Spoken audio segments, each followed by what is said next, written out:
The dream was but a flicker in the shadow of overwhelming odds.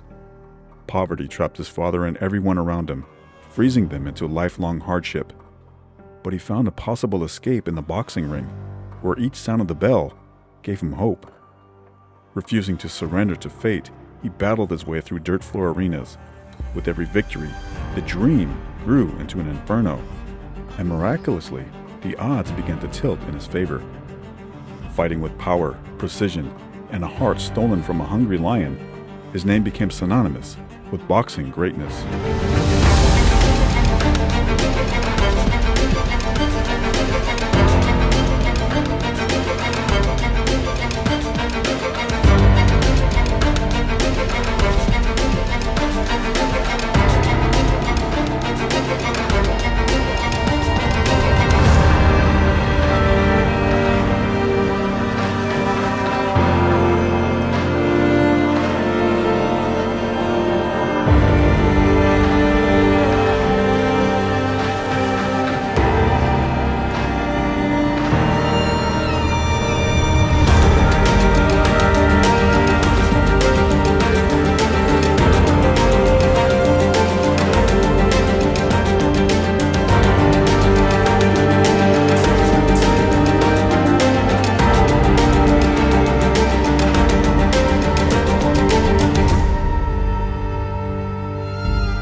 Alexis Arguello was born April 19, 1952, in Managua, Nicaragua. Born into poverty with 6 brothers and 2 sisters, they squeezed into a small wooden house while their father struggled to make ends meet as a shoemaker. Like many Nicaraguans, Arguello appeared destined for limited options in life. He could become a laborer, a farmer, or join the ranks of armed guerrillas. After being punched out at a neighborhood party, he wanted revenge on his bully. He went to his brother-in-law, a professional boxer named Raton Majica, who began giving him boxing lessons.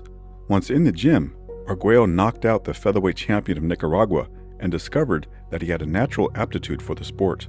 When Arguello was 14, his father told him that the family was in dire financial straits. "Everybody better do something soon," his father said, "or we will have nothing left." Arguello found work on a dairy farm where he and other laborers milked over 400 cows by hand twice a day, every day. He also continued boxing, seeing how it could help his family. On one occasion, he came home with a black eye and tried to hide it from his mother, but she raised his chin with one hand, and tears came to her eyes. "Mother," Arguello said, "I want to be something in life." Arguello turned to professional boxing in October of 1968, and the 5'9½", 112-pound teenager knocked out Israel Medina in the first round. He was approached by Dr. Eduardo Roman, who offered to be his manager. Roman had scouted Arguello since the boxer was 15 years old and wanted to be his patron.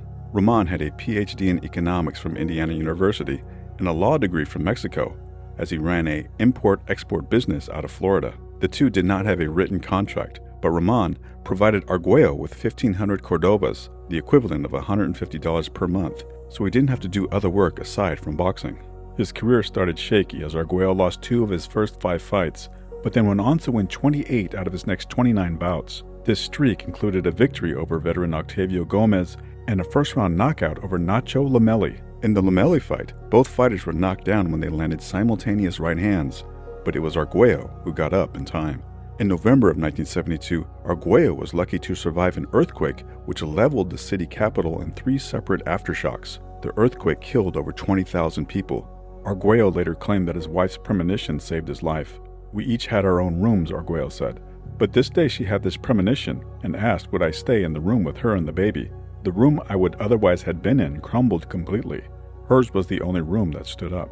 In February of 1974, Arguello challenged for the WBA featherweight title, taking on Ernesto Marcel in the champion's native Panama. Arguello was outpointed over 15 rounds by the slick champion, who retired after the bout. Arguello returned to the ring 2 months later, winning 5 in a row before challenging the legendary Ruben Olivares, again for the WBA title.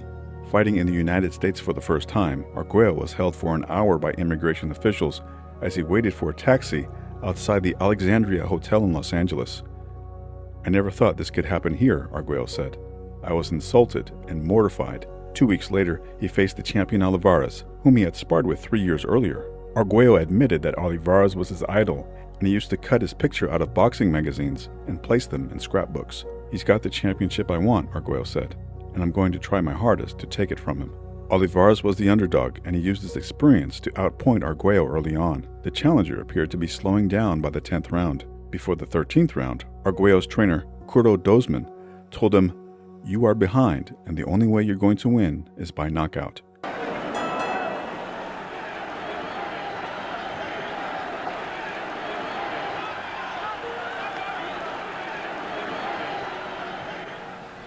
Entramos en la 13ª vuelta del fabuloso Torneo de Indianola.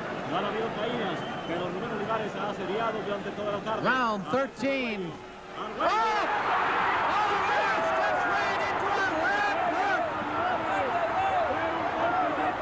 He ran into a solid left hook.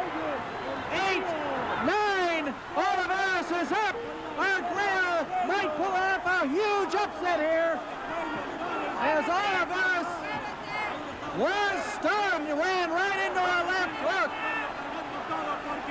Arguello gets no life.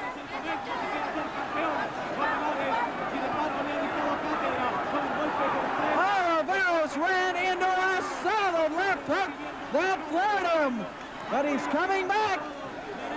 There's a long way to go, only 1 minute.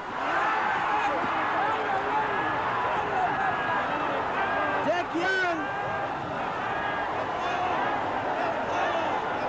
7, 8, 9, it's over.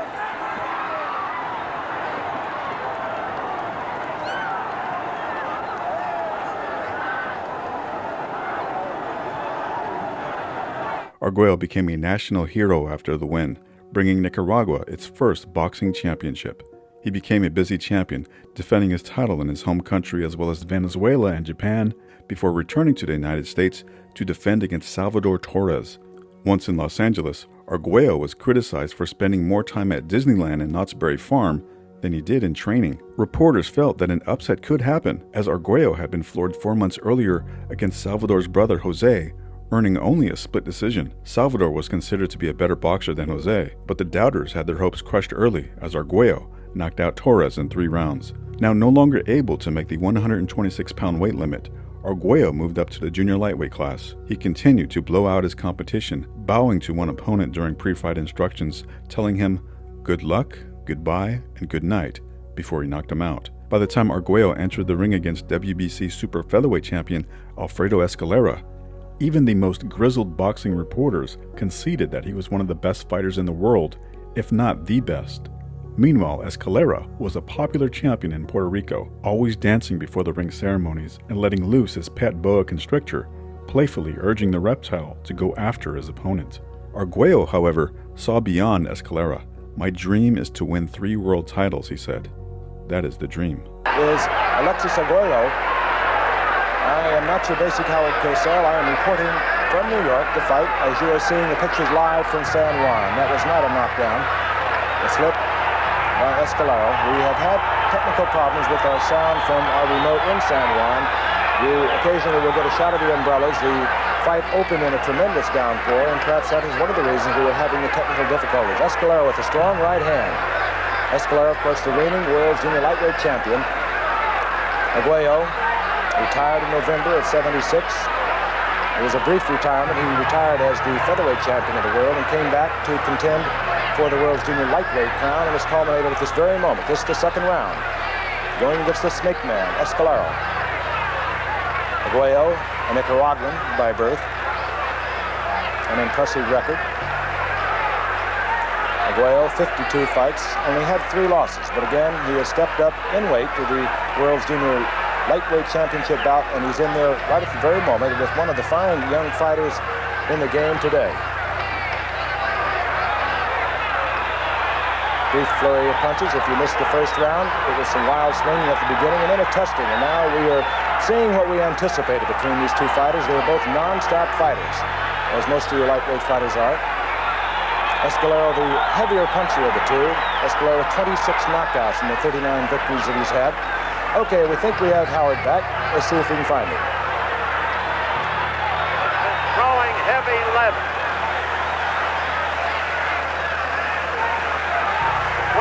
himself, trying to get Arthur McGanney's attention to determine exactly what his call was when Escalera went to the canvas. Again, the head slipped the punch, but Arguello keeps coming, and oh, the power in those fists as we count down to the end of round 2.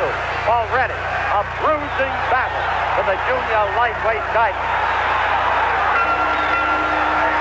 Opportunity to identify themselves at the end of the 4th round. Escalera trying to fight back from a 2nd round knockdown.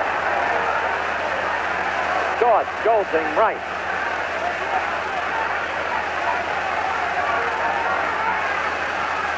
Escalera, who boxed well in the 1st round, and you just saw Escalera slip 2 Arguello punches with his head.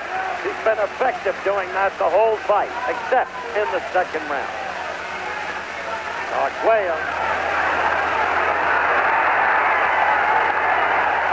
McGanney cautioning Escalera for the backhand flip. Meanwhile, blood over Escalera's right eye.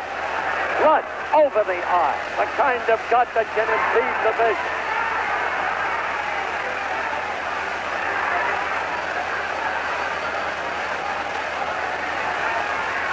Escalera keeping his gloves up, trying to protect that eye. The left got to Escalera right there. You wonder what's inside this guy's fists, Arguello. There's blood coming out of Escalera's mouth now. 45 seconds left in the round.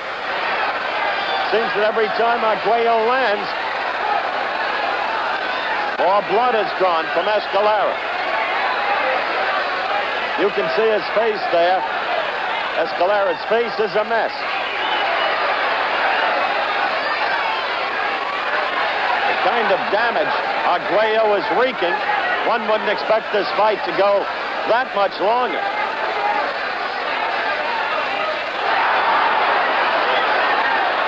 Glazed look now in Escalera's eyes. He doesn't look well or confident.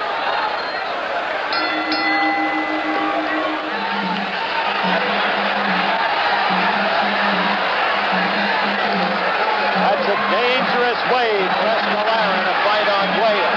Arguello, the stronger man, the more devastating punch. The right and then the left by Arguello, hurting Escalera. McGanney separates the fighters. Less than a minute to go in round 7. And Arguello taking command again. See that left get in there? Now look, Escalera looking right over at us, at his corner people, but not able to respond to their bleeding. Again, the head gets damaged by a combination, and then another right to go with the left and right. Beating time, hopefully, to Escalera's punches.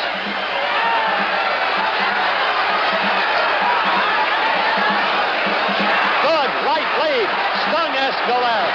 After Escalera seemed to be boxing a good round, that right lead stung the champion. Snapped him back. He's not on his toes now. Yes, he is. He moves to that position. Trying to get moving. Coming up to the end of the round, we will stay here live at Lubriel Stadium in Bayamon, Puerto Rico. Between rounds. Hopefully slow you some slow motion. Oh.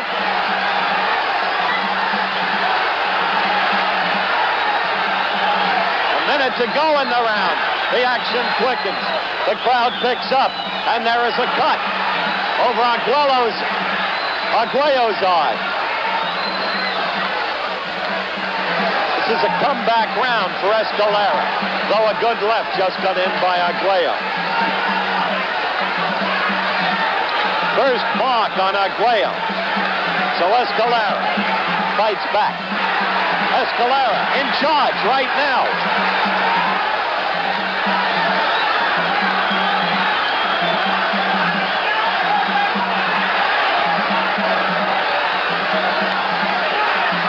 Escalera having a good round. This is 9th round action as Arguello, for the first time seems a trifle weary. A stubborn champion. Roaring fans on hand, and to reset the fight for you, early on, beginning with a knockdown in the second round, Arguello took apparent command in 3 different places, both eyes, the mouth. Escalera has been cut, and there has been came back in the 10th round and had a good enough boxing. In the 11th round, it was a close boxing round. I would have given the edge to Arguello, whom I still have in the lead in this bout. But hanging on is Escalera as we approach the 1-minute mark. And right there, he scored, and he hurt Arguello. And now he's all over Arguello. And the fight suddenly takes a different turn. Look at him leveling punches. You see the cut by Arguello's right eye. This is what Escalera had to hope for Arguello to wear down, to tire, and to win on superior stamina. Somebody has thrown some debris into the ring. You can't see it right now. Neither does Mancini. He's watching the fighters in command of the fight. This crowd is going crazy as Escalera comes to life in a big way. 12th round action. And this has been some fight. What a cut under Arguello's right eye. Under his right eye. No, yes, his right eye. Big, huge cut. It will not affect his vision because it's under the eye. But what a cut. Escalera sensed what he had done. He moved in. And he really worked Arguello over. And he is still doing it. He seems to have all of his confidence back now.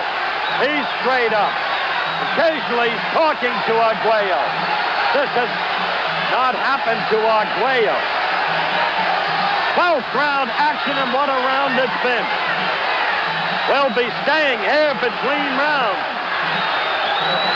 Escalera, the back to you. Arguello still trying to make the fight, but the punch is wild. We'll go to Arguello's corner when this round ends. You saw Arguello miss with that wild right. A telltale sign, A, of fatigue, and B, that he's in some trouble. This, as I said, is a stubborn champion, Alfredo Escalera. The end of the round. Arguello under the right eye. Silvani seems to have done a good job on that cut. Out comes Escalera. Right now, seemingly fresh. It's the 13th round. And the crowd yells now with every Escalera blow. This has been a great fight. It was expected to be a good action fight. Many expected Arguello to put Escalera away, as I've mentioned early on. He did not do it. They know Arguello in Los Angeles. They know him in New York, where they've seen him knock out 3 opponents, never in more than 4 rounds. A good counter left by Escalera. A good counter left. The blood continues to come off Escalera, out of the mouth, from the eyes. And since the ring doctor is elected to pay no attention, we will follow suit. Meanwhile, Escalera is fighting very well indeed.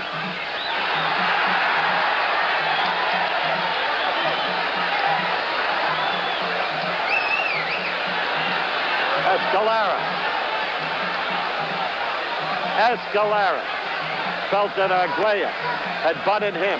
Indeed, there's a big new cut on the upper lip. So he danced away and complained to Mancini. Mancini, unfortunately, had the fighter's back to him and couldn't see it.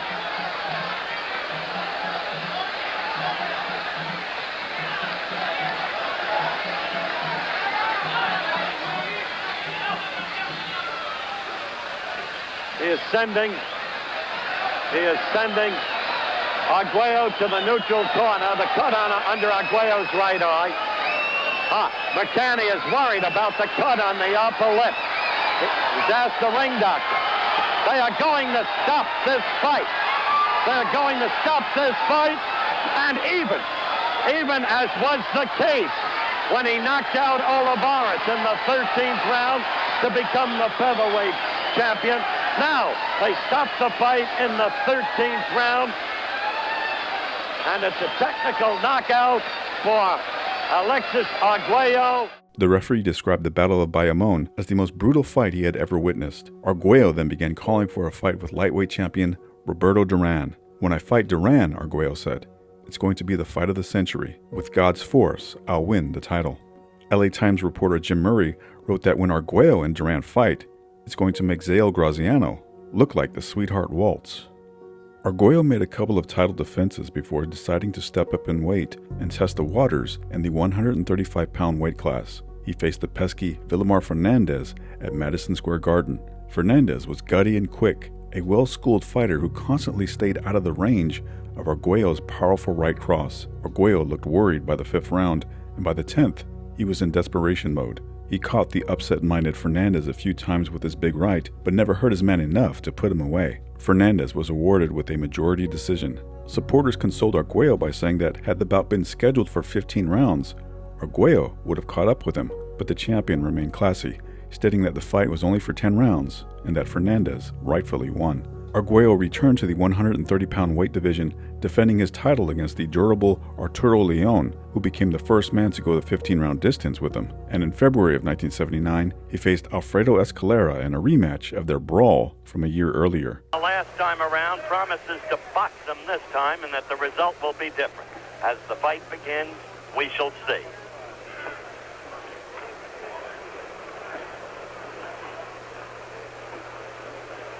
Referee is Angelo Paletti, a veteran Italian boxing official. The two judges, both Italians, Marcello Bertini and Leto Bellagama.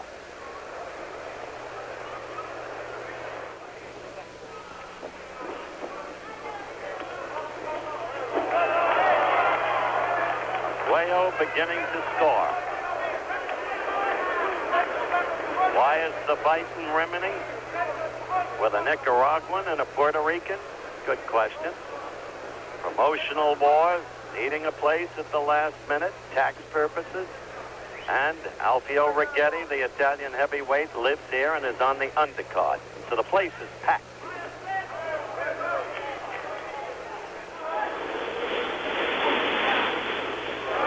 Second round action, and Escalera scored well. The crowd reacts with a lift.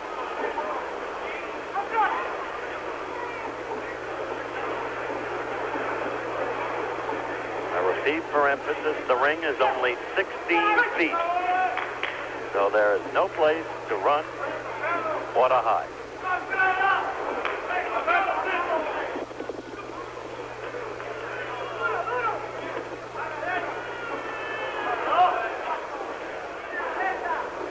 "40 seconds left in the round.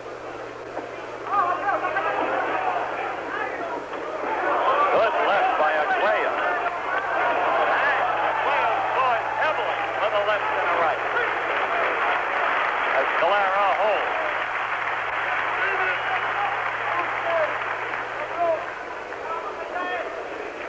Round in its final stage.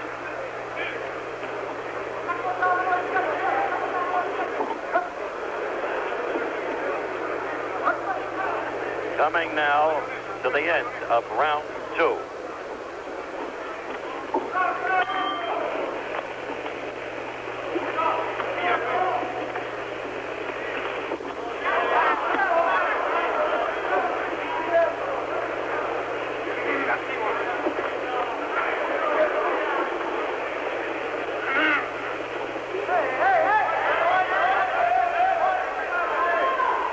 Caution from the official to Escalera, as you saw.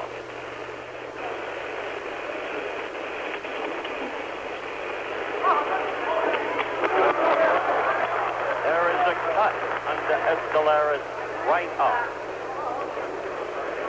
As we approach the end of the 3rd round, we'll be back.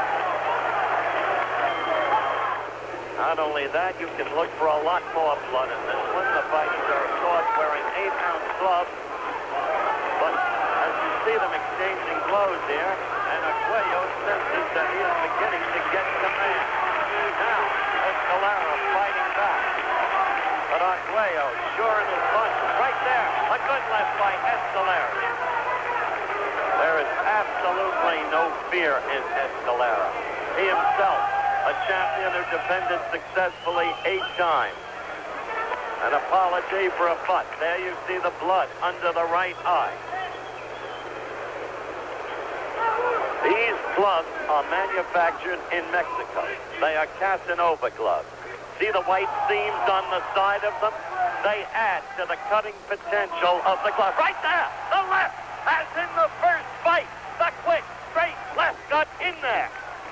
So we have the first knockdown in the fight.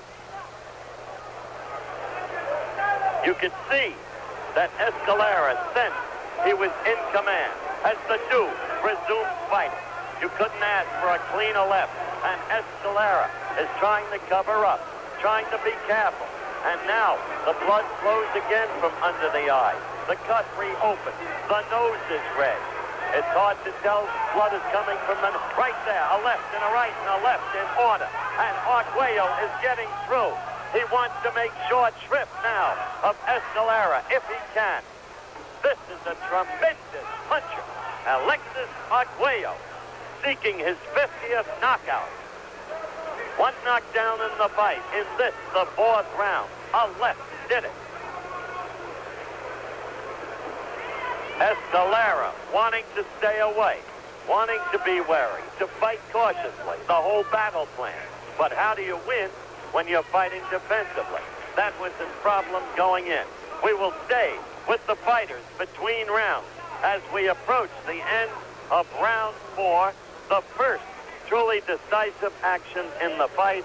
We will go now to underneath Escalera's left eye. Remember, this is 5th round action. And the 4th, right there again. And Arguello now is taking tremendous charge of this fight. The 2nd knockdown. Again, it was the left that did it. Arguello stands in the neutral corner, just looking on. Escalera is the same age as Arguello, only 26. But off the Valdez loss, some feel that he is slipping. And now, indeed, he is in desperate trouble and ready to go. Staggering about the ring, desperately hurt. The legs wavering and rubbering. Now the right from Arguello sends him back against the ropes into the corner. Arguello is measuring him, teeing off on him. Again, the Escalera face, full of blood, flowing profusely from that cut. And blood now from the nose, the left and the right. And now, Paletti, the referee, giving him what amounts to a standing 8 count. Here in Italy, there is no rule provision for a standing 8 count, such as they have in the amateurs, but the referee has the discretion to call it. So we have had 2 knockdowns to the canvas and a standing 8 count. One of the knockdowns to the canvas and the standing 8 count have both occurred in this, the 5th round. Escalera stays alive on nerve alone. Arguello fighting back to his form of a year ago. Some felt he had been a weakening fighter. Off and over the weight loss to Villamar Fernandez last summer in New York. Look at Arguello teeing off. Arguello looks the best we have seen him since his last fight against Escalera.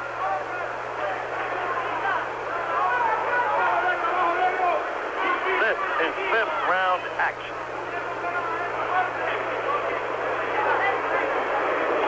As you follow the clock in the lower right-hand corner of your screen, you can see that Arguello is looking to finish Escalera. Escalera hanging on. Now the crowd responding to Escalera's courage, and now Escalera comes back with a couple of left, and he's coming on now, and listen to the crowd. They're cheering for Alfredo Escalera, for his courage and for his resiliency as we approach the end of the 5th round in another fine fight. That's the end of the round. Look at the face of Escalera's blood that was over Arguello. Now Arguello, who seemed to have lost some of his drive in the 5th round after the knockdown in the 6th round, rather, after the knockdown in the 5th and the standing 8 count. Arguello is looking now to really put the opponent away. See?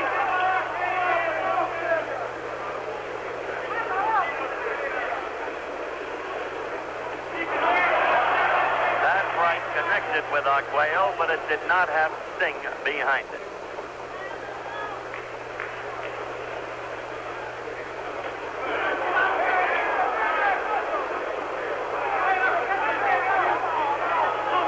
This is 7th round action. In the 7th round. Escalera with a good left and another good left. Escalera coming to life. Escalera on the offense. What guts this kid has.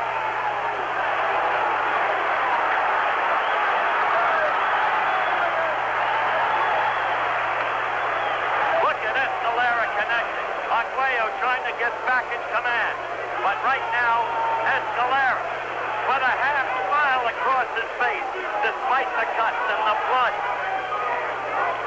We're going to stay. We're going to show you those blows by Alfredo Escalera. And now Arguello is cut. You saw as the task, from his point of view, of getting back in control. But Escalera is unafraid. He took savage punishment earlier on and is now coming back. Did the same thing in Bayamon, Puerto Rico, a year and a week ago, until finally the fight had to be stopped. Now let's take a look quickly at Escalera's wife. There she is, obviously worried. It's not a pretty sight to see. One husband in there, lead fighter showing some signs of fatigue now. Escalera swinging Arguello around, but Arguello getting the caution. Coming to the end of the round, we'll be back with more lots after this word from our local station. Or rather, right eye, Arguello, Escalera's left eye is half shut. Escalera working on Arguello, who's back into the rope. Defending against that man, Alfredo Escalera. And now, Arguello comes out in a hurry. He reassumes control of the fight in the 9th and 10th rounds, at least in my view. And now he comes out in a hurry with a renewed vigor, still wanting to end things if he can. But Escalera has proved his resistance. Point must system.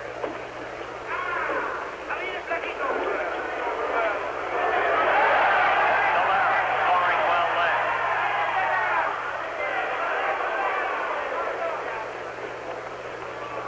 Can't ask for more courage from a fighter than Escalera has shown in this one. Now, threw a lot of leather in the first 30 seconds, and then the pace of both fighters has slackened. More and more. Whoa! That staggers Escalera. Quickly, a left and right combination came from nowhere, and you saw Escalera snap back. We have 20 seconds left as we are counting down in the 11th round. And clearly, Arguello has retaken command of the fight. Clearly. We are now counting down to the end of the 11th round. The weight championship. The place reminiscent. And look at Escalera and listen to the crowd. Make the noise as their man starts to come back again. To the best of his ability, that is. We are a minute into round 12.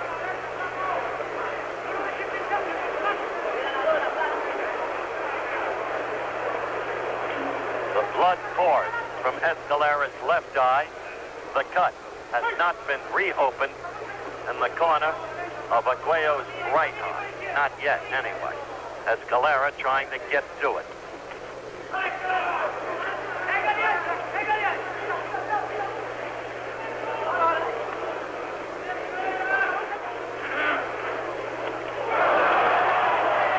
Crowd warms again to the blows thrown by Escalera. But make no mistake about it, the dominant party is Arguello. Alexis Arguello, Alfredo Escalera, the two fighters, bloodied but unbowed. Arguello with a quicker start in this, the 13th round. Quickly reopens the blood from Escalera's left eye cut. Escalera with a couple of left.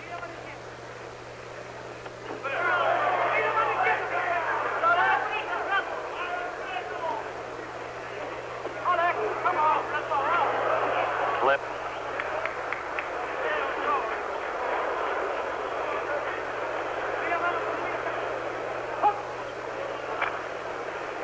Saw some blood spurt right there.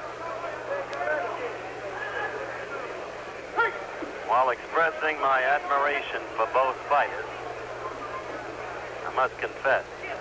That left. Oh, what a tremendous left hook by Arguello. Escalera's guard was down. Look at him. That's it. It's over now. There can be no further fighting. Once again, the second time around, Arguello does it to Escalera in the 13th round. In another devastating fight between these two gladiators. No need to pour it on. That blood just spurted out before that left hook. It was horrible to see. In July of 1979, Arguello defended his belt against the steel-chinned Bazooka Limon at the Felt Forum in New York. The fight was a war in the early going before cuts over the eyes of Limon forced the challenger to assume a more defensive posture. By the 11th round, Limon's blood ran down his legs, and the fight was stopped because of the cuts. Arguello celebrated the tough victory, but trouble brewed at home in his native Nicaragua. The communist Sandinistas had an uprising against the dictatorship of the Somoza regime. One of Arguello's brothers, Eduardo, was leading a column of Sandinista youths in the San Judas section of Managua. He was declared missing, but later found the victim of a Somoza sniper. Arguello did not return home after receiving this news.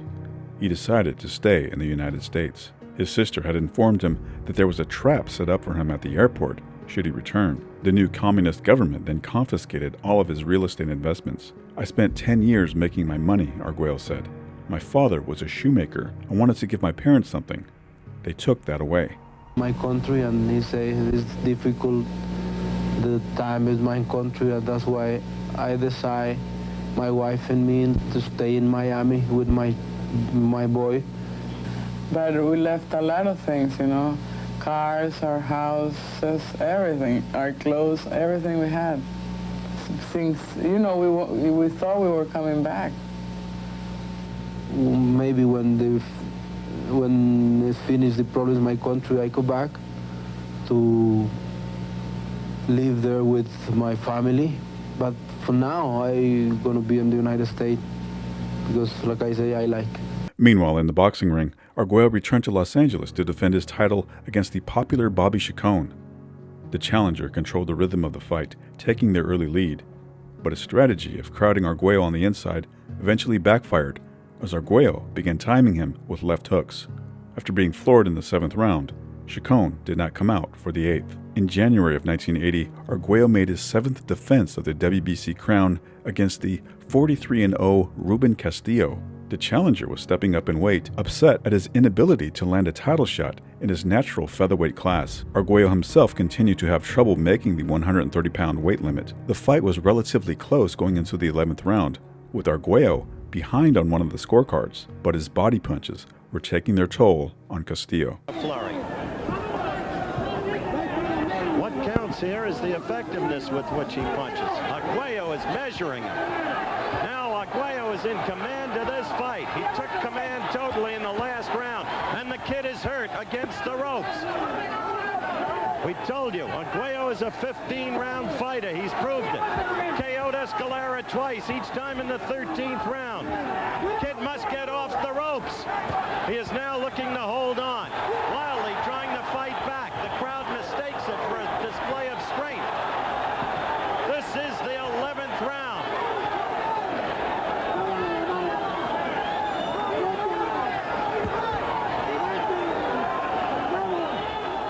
There is no movement in the feet in this round. Castillo still against those ropes in the corner. He faces potential destruction that way. Arguello throwing blows, and then the kid goes down. It was inevitable. A game kid putting up a marvelous demonstration, not only of guts, of vigor and determination. Oh, I hope he stops it. He did. This fight is over. And for the 7th time, Alexis Arguello, he of the devastating punches, has successfully defended his super bantamweight crown. This was a corking fight for which nothing but kudos, plaudits must go to the youngster who fought him so gamely, Ruben Castillo. There is our camera, Alexis. Once again, there's our camera. Congratulations, my friend. Thank you, Howard. I'm proud to talk to you. Listen, my friend, that kid was a tough fighter. He fought warily, cagily, cleverly. Well, I have a 4 fight where I learn every day, and my trainer explained to me I have to demonstrate how much I learn for that time. But you know, I have natural my power, and I have to wait the opportunity. When I found it, I hit it. You got it in the 9th round. That's when you connected with a left and with a right that really took the foot movement out of the kid. Well, and my trainer told me, you hurt him. You have to go close to him to hurt more, and that's why I pay attention with my trainer. Yes, indeed. We're going to take one more look at that knockout. I want you to see it, Alexis. Look right at your monitor there. There you go.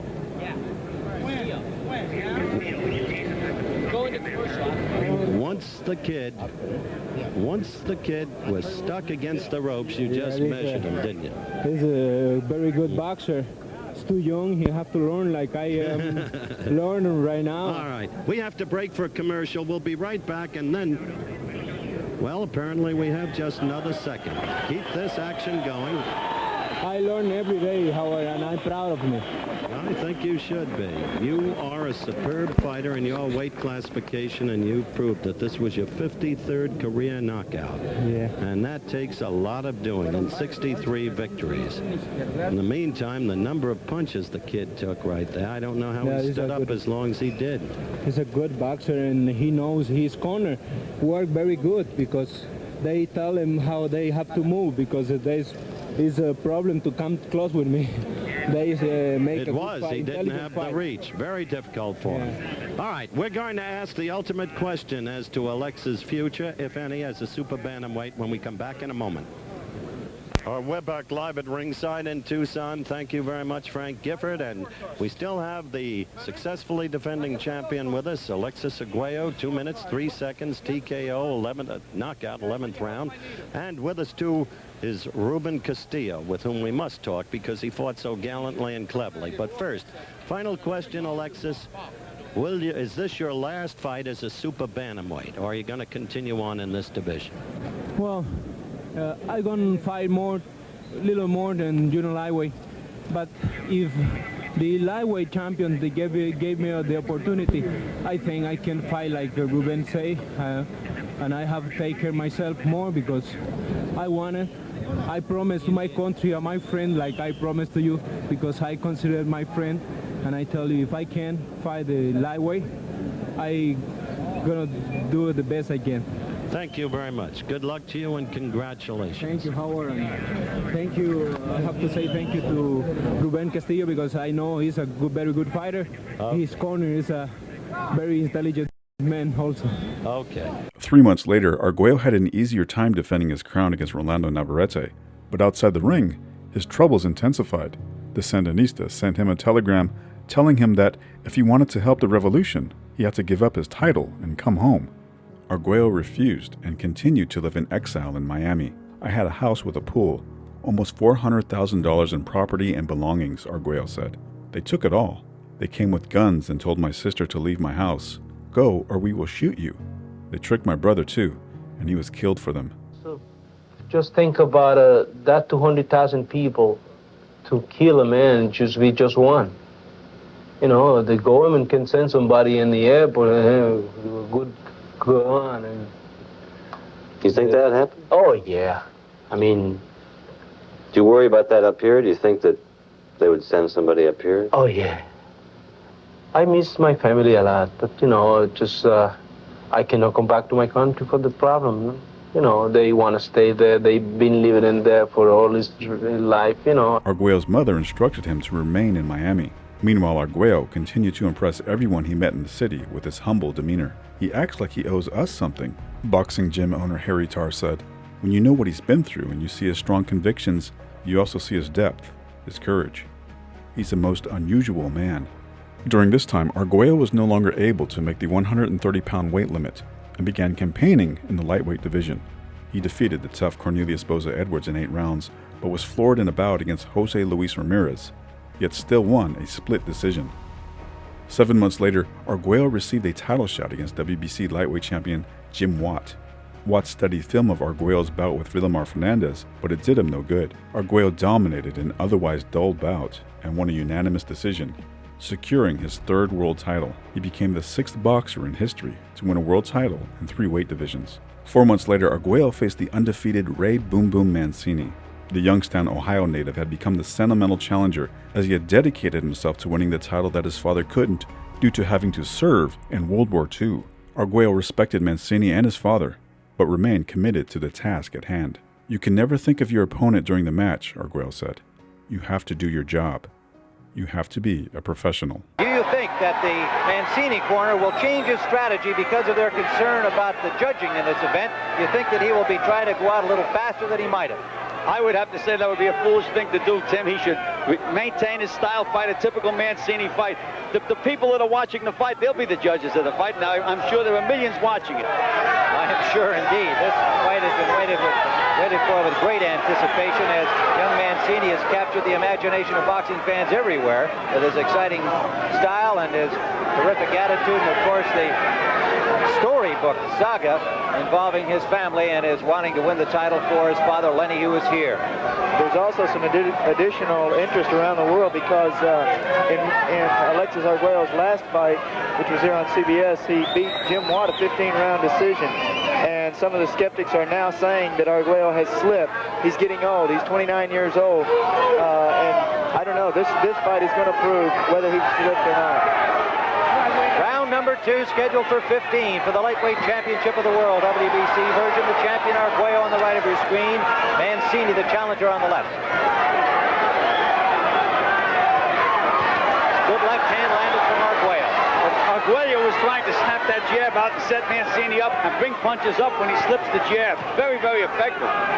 So far, this fight has been just a chess match. It's been one guy waiting to see what the other guy's going to do, which is the way the first rounds usually go in boxing.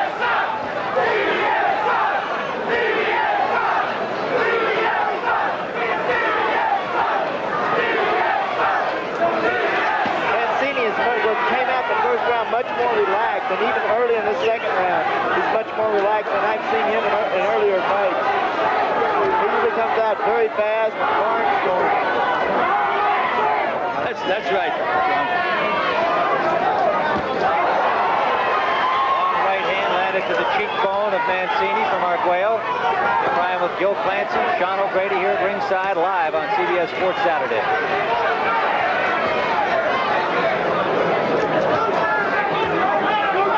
The mark much better in this round than he was in the first round. But I'm surprised that Mancini hasn't put more pressure on Arguello in this round. You're right, Sean. He throws 2 or 3 punches and then he stops. What he has to do, he's got to throw that first combination, push him, and then throw another one. Round number 4. Arguello opened with a combination that scored, but Mancini came right back with a flurry of punches that landed. We are at the Valley Park Place Casino Hotel in Atlantic City, New Jersey for this lightweight championship, and Mancini on the attack again. But he's landing, but he's not cutting out the ring as I talked about earlier. Now he's cutting out. Beautiful move by Mancini. Step over to the right and came back with a double left hook. Classic move. Looked like that left to the body hurt Arguello too. He backed up visibly.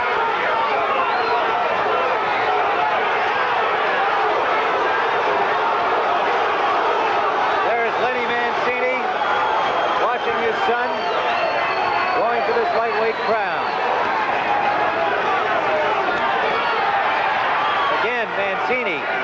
underneath and up top. There is now more redness under the left eye of the champion Arguello. Landed a good straight left as Mancini came in. Tim, Arguello is so cool in there. He looks like a matador in there. Cool and alert at all times.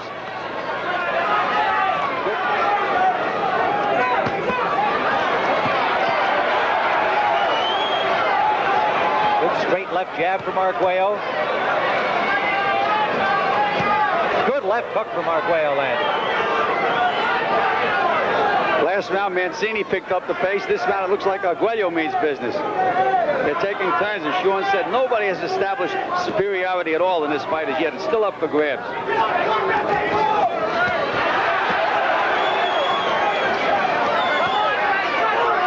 right hand from Mancini. Last punch of a flurry. The others were not damaging. Mancini's strong. Arguello just landed a combination inside. Mancini should continue to use that right hand. I've seen him throw a lot of good hooks in this round. He needs to go back to the well. Big right hand by Arguello. This kid can take some punch. Mancini out, 2 hooks to the body. That right hand buckled the knees of Arguello. It staggered him.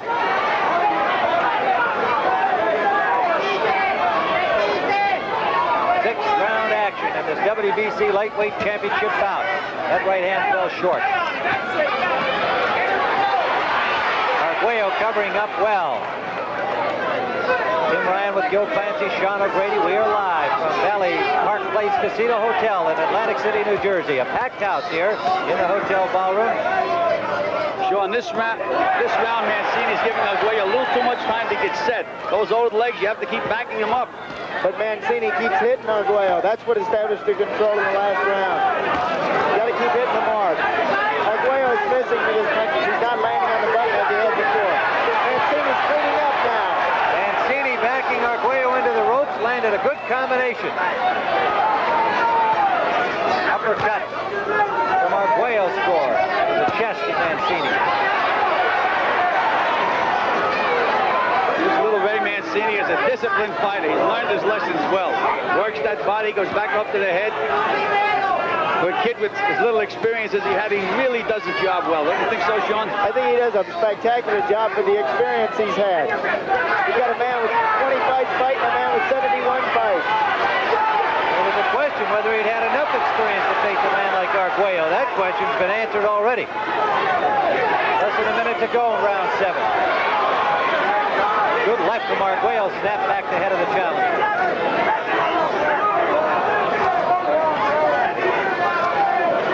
So they get old earlier, and also, again, he's been fighting for 13 years. He's a little old as a fighter goes, with the experience and with the weight class. Heavier weights, guys can get away with it older, like Jersey Joe Walcott, for example, the commissioner today. Under a minute to go, round 8.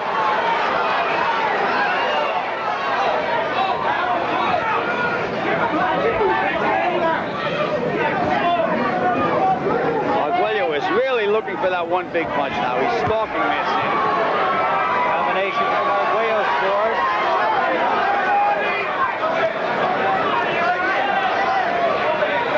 Less than 30 seconds to go in the 8th round.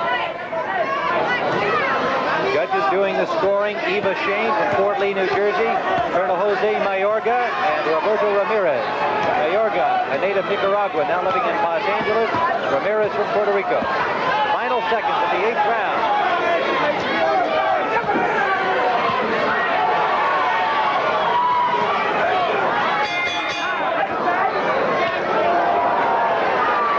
Another left hand from the champion score. Under a minute to go, round 9.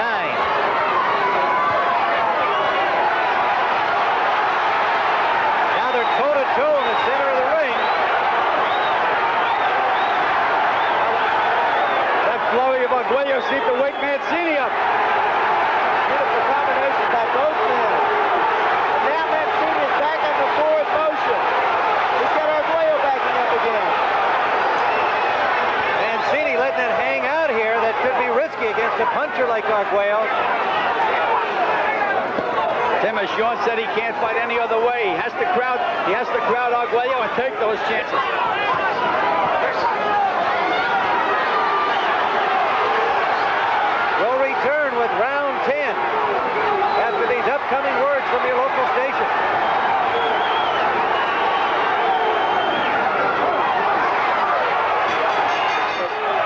was in Scotland, I know I would have gotten hit. Well, apparently Arguello was not damaged. His vision was not damaged by it. He appears to be all right as we are now in round 10, and they come out with a furious pace. Tim, it's a Pier 6 brawl right now. Punch for punch. You hit me and I hit you.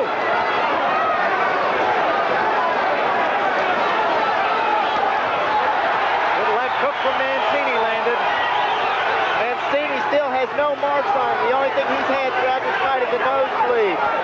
And that Paul Percival did some job of stopping that nosebleed, Sean. Arguello, on the other hand, has got swelling underneath both of his eyes and bad swelling on the left eye. That was a good jab by Arguello. Cut is underneath the eyebrow. Again, we'd like to alert our stations. We'll have a 30-second station break at the end of this round. Mancini scores to the body, but Arguello counter-punching beautifully. What a punch this Mancini took. He just got hit with a beautiful left hook right on a button. And here he's another one again.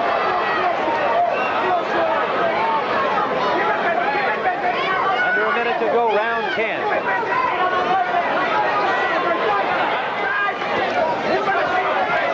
Nothing seems to rattle Arguello. Flurries, whatever. He stays cool. Win or lose, he stays cool in there. And he scored a combination. There's another left from the champion.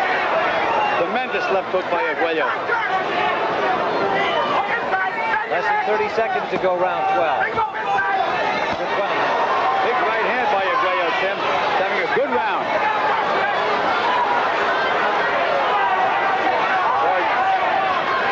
Coming to the end of round 12. There it is, big right hand, and Mancini wobbled at the bell. There's the bell, and Mancini was wobbled with a tremendous right hand. Went back to his corner. I think he thought the round was over. He didn't know where he was momentarily. Well, they've got a chance to work on it. Let's see it again, Gil.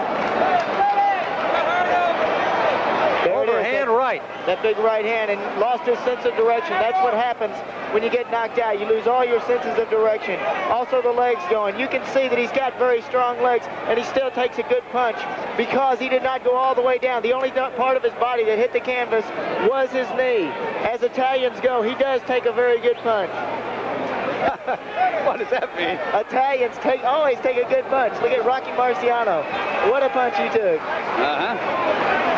All right, so the champion, Alexis Arguello, now with a chance to move in on his challenger Mancini in this 13th round, a big 12th round for Arguello, as he landed that huge right hand with about 5 seconds left in the round. Let's see if he comes out looking for the knockout.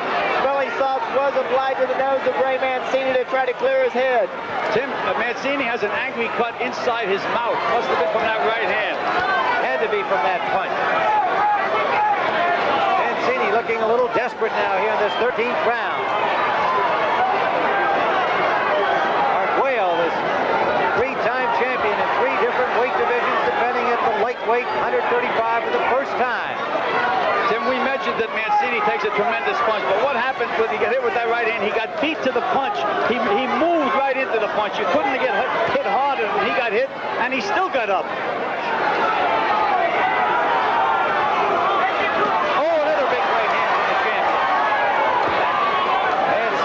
Certainly has shown he can take a shot. That one just missed. Well, he's setting him up now, Tim, pushing that left hand out and then dropping the right hand right over it. Very, very calm champion. Early in the fight, Mancini had taken the play away from the champion. But from round 6 on, with one exception as we saw it, Arguello has turned the tide. And it looks like he has the challenger in trouble. This is where the professionalism comes in Arguello. He's taking his time trying to set up Mancini, trying to get him ready for that right hand. Ray is in trouble again. He's wobbling pretty good right now. Dave Wolf, who's in the corner of Ray Mancini, just tried to throw in the towel, and some of the spectators put him back down. Left hook landed from Arguello. Mancini, some difficulty now with blood from the mouth and the nose. Under a minute to go in round 13. Without punching now, Ray. He's a little wobbly. He really doesn't know what he's doing in there. Doesn't have complete control. control of himself.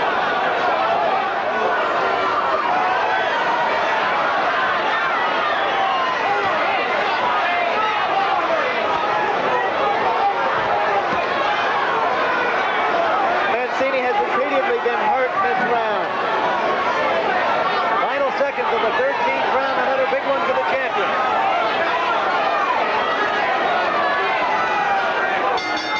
Stool, perhaps trying to show the calm champion that he is feeling better, stronger, more alert. We'll find out. This is round 14. 3 consecutive big rounds for Arguello, including the big right hand at the end of round 12. What a beautiful... Does look a little more alert, a little more bright-eyed this round than he did in round 13. Then he is toe-to-toe. He took 2 more good punches from the champion. Sean? What a guy. He just threw a good combination and backed the champion up temporarily. You know, Sean, he may not walk out of the ring with the championship of the world, but he's sure a champion as far as I'm concerned. Absolutely. He's won my heart in this fight. Well, I think at age 20, everybody expected, win or lose or draw, that he'd be back for plenty more on the lightweight ranks. We're not writing him off yet, of course. It's only round 14. Anything can happen. But it appears that the champion has turned the tide from about the midway point in this fight. He landed a big left hook. He's hurt badly this time. Down he goes. Right hand sent him down, but it was 2 strong lefts, and that's it. Tony Perez says that's enough. Rightly so, Tim. He was hurt badly. There's no sense letting it go on any further. He could no longer win the fight. Tony Perez stepping in to prevent any further damage. 2 big left hooks and then a following right hand. And Alexis Arguello has successfully defended his crown for the first time here, and he is quickly over to Mancini's corner to offer his congratulations. These are 2 very classy young men, and this was a tremendous fight as we expected. And Alexis Arguello is with us here. Alexis, a really tremendous, magnificent championship performance. I know that you expected to get a very tough fight from Ray Mancini. Was he everything you expected? Well, I told him from the beginning, I had the best condition in my life because I knew it. Mancini is one of the rated fighters.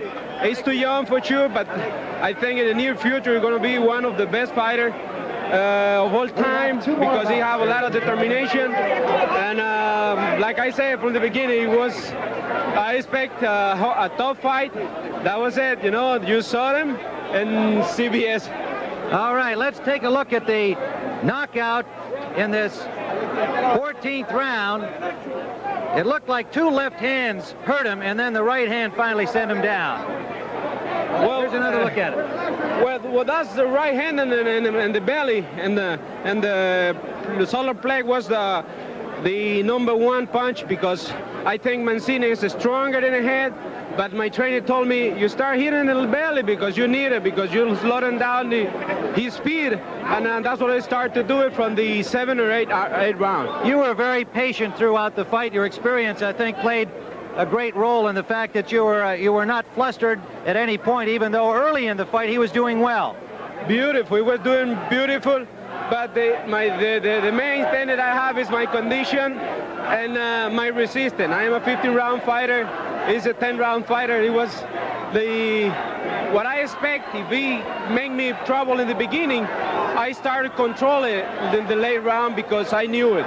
Alexis, you are truly one of the class champions in boxing. Ray Mancini, when this fight was made, was very respectful of you. He felt it was a privilege to fight you. You 2 guys have conducted yourselves wonderfully. It's certainly a credit to the sport of boxing, which has enough problems outside of the ring. You 2 guys are a credit to what it's all about. Here is the challenger, Ray Mancini. Come on in here. Good. That's what we're talking about. Thank you, Ray Mancini. I love your father. That's the most beautiful thing you have, like I have my father. Take good care of you. You're going to be a good promise. And I promise, if I can do something for you, let me know, please. Thank you. Okay? Ray, how do you feel? I feel good. I feel great. I'm very disappointed. I wanted to, finish one way or another on my feet. And, I'm disappointed because, it was a good fight. I'm not disappointed in my performance. I feel very good about what I did. And, I want to apologize to people at Youngstown. I'm sorry. I'll get it hopefully next time if I get another shot. Ray, I think everybody expects there'll be a next time for you. You did a great job, and our congratulations to you. Thank you very much, Steph. Arguello wasted no time after the victory and began preparing for a title defense against Roberto Elizondo just a week after defeating Mancini. Despite experiencing over 6 changes of trainers and 3 marriages over the years, Arguello's motivation remained a constant driving force in his life. "A man without motivation is not a man," Arguello said. "I have built an image I don't want to let down." While preparing for the bout in a Tucson, Arizona gym, Arguello was ordered out by police officers who claimed that the facility was only for amateur boxers. Later, the mayor apologized for the mistreatment. Arguello's trainer, Eddie Futch, only shrugged his shoulders. "I've been thrown out of a lot nicer places than this," was his reply. Arguello accepted the apology and stopped Elizondo in 7 rounds. Another routine title defense followed before he had an unexpected struggle against Hawaii's Andy Ganigan. Over 140 now. Well, I'd say he has a good weight advantage on Alexis Arguello, and he's probably 3 or 4 pounds heavier. Tim, this first round is going to be a key round in this fight.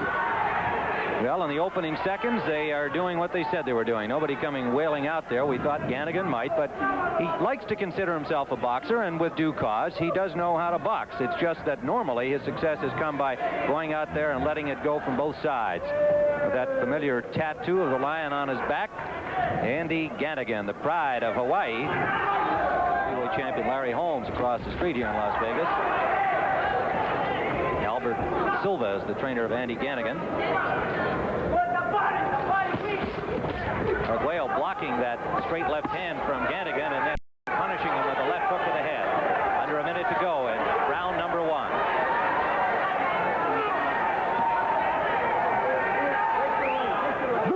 Ganigan has shown himself to be fearless against everybody, and he seemed very relaxed and very poised coming into this title fight against a boxer many consider a living legend. Well, he's much shorter than Arguello, and he has been reaching in a little bit. If he gets nailed coming in... Oh, good left hook. Goes Arguello down to the canvas. A solid left hook. Just as Gil Clancy said he might be reaching in, he stepped in and landed that left hook and sent the champion to the canvas. That has the crowd on its feet. Ganigan trying to bore in, lands a right hand to the ear. Arguello, a straight right hand to the forehead, and then a good left to the body of Ganigan. Well, there's the feel-out round, Tim. Some feel-out round. It lasted about a minute and a half, the feel-out portion of this first round. Ganigan cannot get through the defense. We're in the final seconds of round 1. And Arguello with a slight smile at Ganigan coming back to his corner. Arguello appears to be very clear-eyed and in very good possession of his senses, but it was a solid left shot that drops him to the canvas. Sticks that chin up in the air, throws the punches, and he's dangerous, but he leaves himself wide open. That's been the pattern, and we saw Gonzalez knock him down in that 10-round decision scored by Gonzalez, but Ganigan loves the combat. Tim, he got hit with a good left hook by Arguello when he smiled at him and says, yes, good punch. Talk about a confident fighter. Basically kind of a shy, reticent young man outside of the ring, very personable and friendly, but kind of a shy guy. But when he gets in here, this is his arena, and he loves it.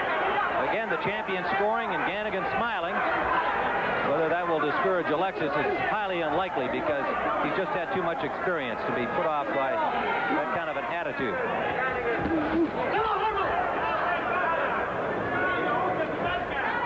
Round number 2 scheduled for 15. If you just joined us, Ganigan, the challenger in gold, had the champion Arguello on the floor in round 1. Solid left-hand shot. Left to the body by Ganigan. Round number 3, the WBC Lightweight Championship bout. The champion Arguello on the left of your screen, Andy Ganigan from Honolulu, Hawaii, takes a straight right hand from the champion and comes right back, scoring a left of his own. Arguello blocks the next 2 punches. Tim, Eddie, good right hand by Arguello. He backed up Ganigan with that shot. First time he has in the fight. Tim, this is a war. Eddie Futch in Arguello's corner said, try to use that right hand underneath and left hook behind it. Let's see if Alex does it. That's the combination he was working on all week in the gym. Arguello backs up Ganigan again with a straight right hand. Carlos Padilla is the referee. Scoring done by 3 judges at ringside. Solid right hand to the chest of Ganigan.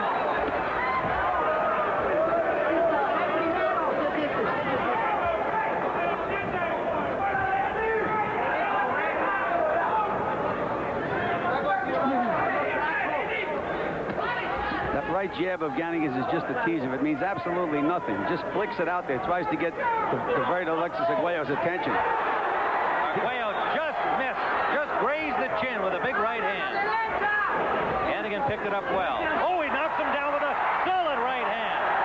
Solid right hand sends Gannigan to the canvas. He got up immediately, indicating he's all right, but it was a solid shot by Arguello. Arguello caught him reaching, Tim. Caught him reaching.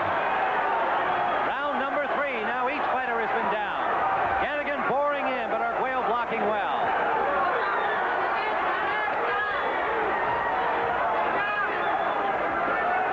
Well, it's been everything we expected. The height advantage is really helping Arguello because Gannigan has to reach in for his punches, and when he does, he leaves himself wide open. There, he just got nailed with a good left hook. Solid exchange by both fighters, and Arguello lands another right hand. Good right hand. Knocks Gannigan into the ropes. In the Arguello corner. Now Arguello trying to finish. Scoring to the chest. He's got Gannigan tied up in the corner. Misses with a right hand. Gannigan refusing to hold on. Goes toe-to-toe with him. He nailed Arguello with a tremendous right hook. He backed him up. He backed him up and worked his way to the middle of the ring. What a show by Gannigan. What a battle. Gannigan and Arguello. And he's hurt Arguello. He wobbled him. Gannigan staggered Arguello.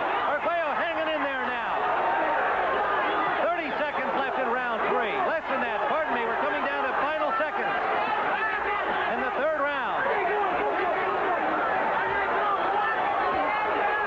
Good solid left by Arguello. And a right hand staggers Gannigan at the bell. The knockdown. We're back live here, round 4.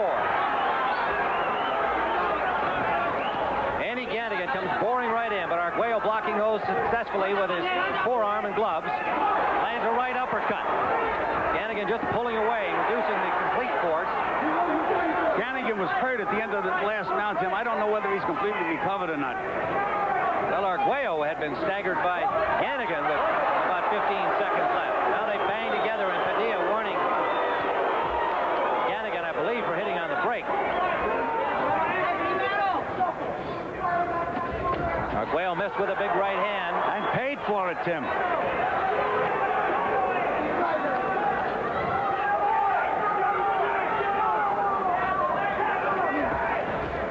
Gannigan trying a right down below and the left over the top. Arguello backed him up, but it's still not a full force shot as Gannigan was able to pull away from it. Arguello was keeping him at the proper distance, Tim. He's got him out there where he has to reach, and he can still reach Gannigan. Gannigan can't reach him without taking a big chance. 72-inch reach for the champion, scores a right hand. Beautiful combination, Tim. Left hook under, right hand on the chin. Gannigan trying to work his way in, failed to do so. Under a minute to go. Round number 4. Good left hand by the champion, and a right to the body. Arguello scores another combination, and Gannigan looks a little bit wobbly. Well, technically, perhaps the best boxer in the game today. And again, he lands a big right hand and another one. Gannigan battles right back. Scored the right hand, missed the left.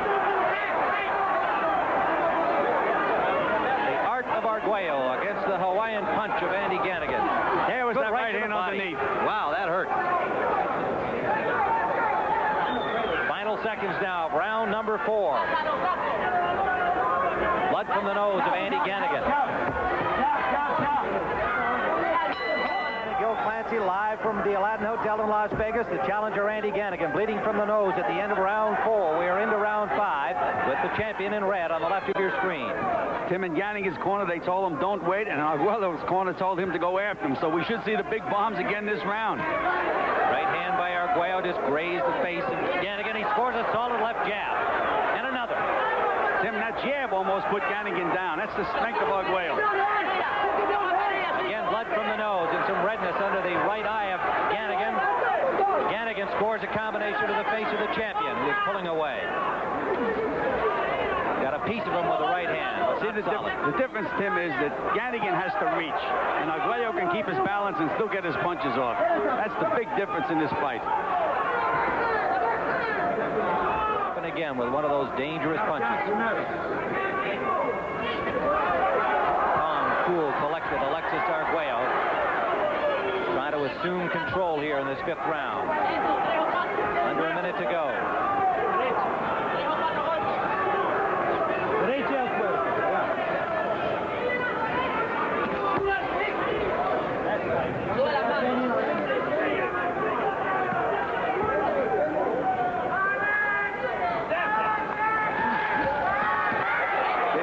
There was an example. Gannigan had to reach in, got nailed. And a good right hand followed it from Arguello. Trying to press the advantage now here. Under 30 seconds to go in round 5. Gannigan appearing a little tired now. Little rocky too, Tim. Right hand scored from the champion. Knocks him back with a jab. And a good solid left jab lands. And another. Arguello almost inexorably taking control as we come into the final seconds of round 5. The champion knocks him down at the bell. He has to get up, Tim. If he doesn't get up, the fight's over. The floor. If he's saved by the bell. And he is not going to make it. He cannot get up. It is over. A 5th round knockout at the bell by the champion Alexis Arguello. And Gannigan still in some pain. Right in his corner, a combination in the final seconds by Arguello, dropping Gannigan and a solid right hand, finishing him off. Right, we're here in the ring with the champion Alexis Arguello, another exciting title defense, and a little more exciting perhaps than you really expected. You didn't plan on going down before defending your title successfully. What happened there in the 1st round? Well, I think everybody saw the right hand for Gannigan. I tell you from the beginning, I expect that kind of fight. I expect going a little further, but I hit Gannigan with a good shot in the early round. They slowed him down his condition. Okay, we're going to show how you finished him off in round number 5. It was right near the end of the round. It looked like he was somewhat tired. As you said, you had already slowed him down, and you landed a big combination, and then I think a big right hand will send him to the canvas. Yes, before that right-handed, I hit him with 2 good left-handed to the body. And then the right-handed, that one was a good one. Yeah, good solid left hook and a right to the body. Yeah. Then I tried again because I knew it was hurt. The last right hand was in case if he's hurt. I hit him good. Yeah. Well, here's one more look at it. That was a punch that really hurt Gannigan. Solid right hand to the body. Gil Clancy talked about the reach advantage that you had. Your height and reach were a factor against him. He had to be reaching in because he punches wide. You knew how to combat that and use your reach. Well, and the earlier 2 rounds, he gave me a lot of trouble because he's a really weird, difficult style. You know, and I always say that each fighter, we have our own style. And Gannigan is one of those guys that have their own style. He's really weird, but in the first round, I knew it, how they're going to kind of punch me. And the 3rd round, I really knew it, what's going on. I was getting in touch with Eddie Forge. He told me what to do, and I pay really good attention to him. Well, as usual, you did the usual fine job. Let's go back into round 1, and maybe you want to see exactly what happened there. We're going to show the knockdown by Gannigan. There it is. That's the right hand. It was really good. And a right to the body, and then a straight left hand. That was the best one. See?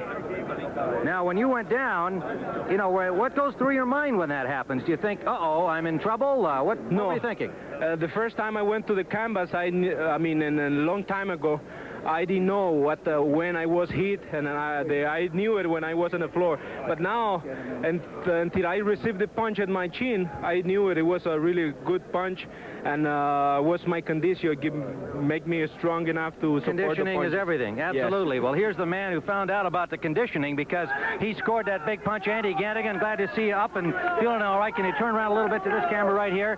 Andy, when you knocked him down in round 1, what were you thinking? Did you think you had a chance to take him out? I thought I had a chance to finish him off, but I was wrong. He's a great champion, and he knows how to handle himself really good.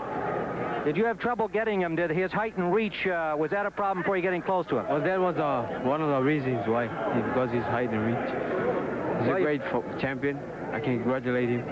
Thank you. All right, Andy Gannigan, one of the nice guys in this lightweight division, and put on a great battle here, and I know your fans in Hawaii are proud of your effort against Alexis Arguello. How shall we return? I shall return. All right, Andy Gannigan, the challenger, and the winner again today is 19th consecutive championship victory, Alexis Arguello. Where do you go from here? I think you're talking about moving up in weight. What would you like to do next? 100%. I just want to tell you one thing, team. I want you to be the first person to know that I talked to my manager tonight. I'm gonna be moving to junior welterweight because I really feel that I can give 100% in my natural weight. And I think from now on we're gonna fight in junior welterweight. 140 pounds. If you won that championship, you would be the only man ever to win titles in 4 different weight divisions. You want that, don't you? Well, I really gonna try. I'm gonna do the best I can, and I promise. I hope that the 4th title shot could be in CBS because I really wanted to thank all the people who work for CBS. They were being really nice with me. Mark, yourself, Gil Clancy, I really appreciate the way you treat me and the way you treat my people. Alexis, we admire you as a boxer and as a man, and it's a pleasure to have you with us anytime. Arguello now wanted a 4th world title and set his sights on the recognized junior welterweight champion, Aaron Pryor. The bout marked Arguello's first $1 million purse. Pryor was a relentless, aggressive fighter with an unpredictable fighting style and an indomitable will. The clash between Pryor's wild ferocity and Arguello's technical precision became one of the most thrilling battles in boxing history. Pryor's been known to charge out at the opening bell. Round 1. Pryor with the first punch. He scores with a right hand. Up tempo right from the opening bell.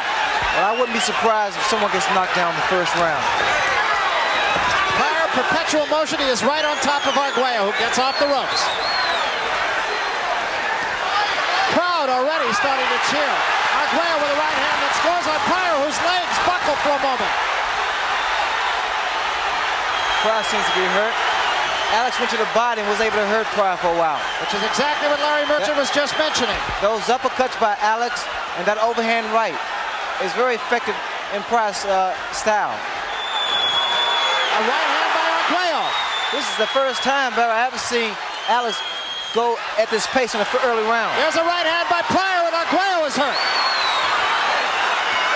Well, so far the fight has been exactly as advertised.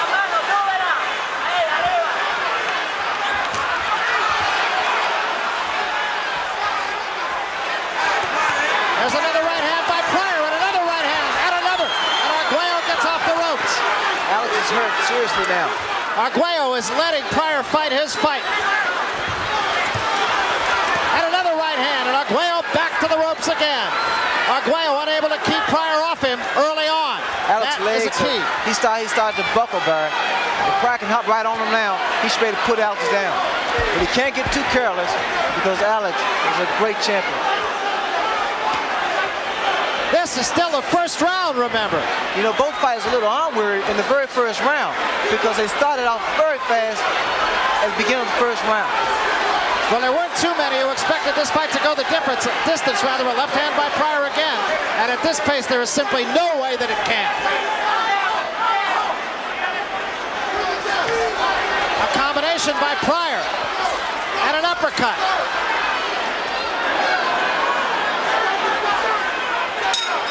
End of the round, and what a first round. Another factor also is the fact that Pryor often misses shots. He did not miss many punches in that first round, and he scores his first 3 of this one. An uppercut sends Arguello reeling backward. You see, Pryor's also much physically stronger than the other fighters that Alex has been in the ring with. And that left jab of Pryor's getting through. Pryor is very sharp with his punches. Not only a lot of them, but very effective. Both fighters are missing some shots, like those overhand rights. If either punch lands from either fighter, someone has to go down. He can't stand straight up. That left hook by Arguello just landed. Pryor can't afford to stand straight up because Arguello gets very good leverage. But inside, it should be Aaron Pryor all the way. That time Arguello got a right hand counter punch off, and Pryor is hurt. Now you'll see Arguello, because Pryor was dazed from that overhand right. Pryor talking to Arguello now. Was once in your fight with Tommy Hearns, but it is rare that a fight lives up to the press clippings. So far, this one has, albeit it is early. Arguello fighting off the ropes and fighting very effectively off the ropes. Arguello got the better of that exchange. But Pryor is still right on Arguello. And Arguello does seem content to have his back against the ropes and have Pryor lean on him.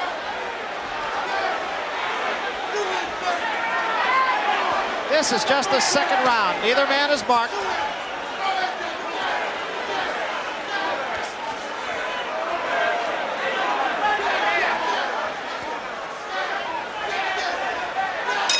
Arguello straight right hand, or rather Pryor a straight right hand, and I believe I see some blood from under the eye.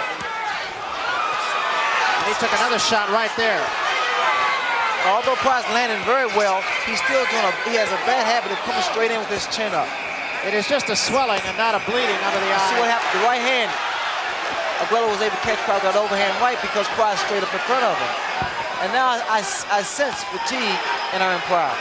And you'll see Arguello just take control. And this is only the third round, and that short right hand, that was the punch that put Kevin Rooney away. He is not in there with Kevin Rooney tonight, but it was a good chopping right hand.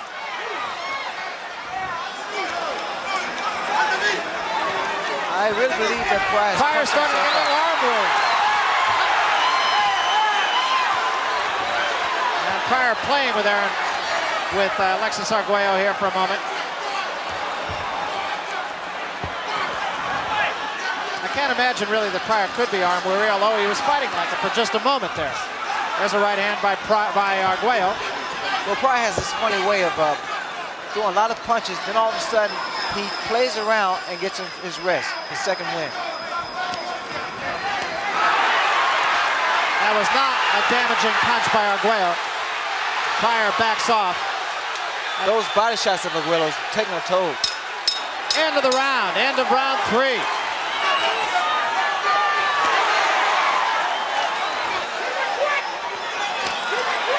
And Arguello going downstairs and coming upstairs, just as you mentioned, Ray. And again, takes a warning for low blows.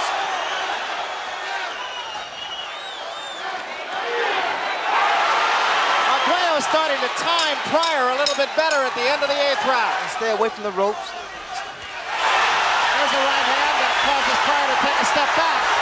And another right hand by Arguello, but as you mentioned, right, Pryor always comes right back after a punch. After a big punch, Pryor comes right back. But the mistake he's making, Barry, he's stopping, he's slowing down. And Arguello, underhand with that uppercut and an overhand right. And that cut over Arguello's eye has not been bleeding for the last 2 rounds. Someone may go down this round. If these guys stand toe-to-toe, someone will go down, I feel. And a combination, 3-punch combination by Pryor, who's now right on top of Arguello. Arguello stays right there and misses 2 shots of his own. Pryor lunges in with a right hand that's over the head of Arguello. Well, fortunately for both fighters, there's just a few seconds remaining.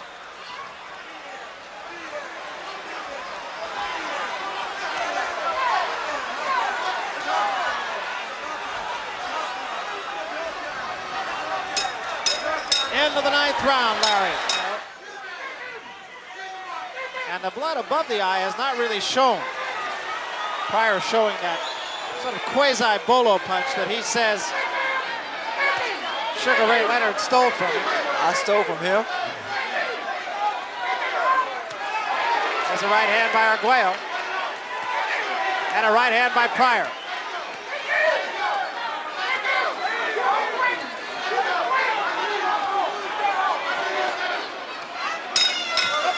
End of the turn.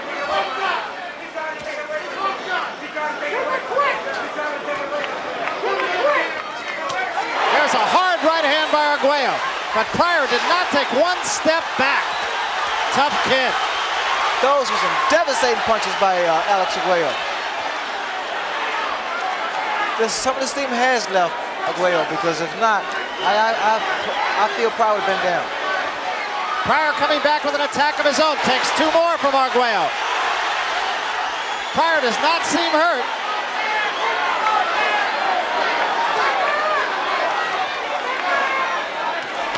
Combination by Arguello again, the uppercut and the overhand right. Back with another overhand right. Pryor smiles at him at the bell.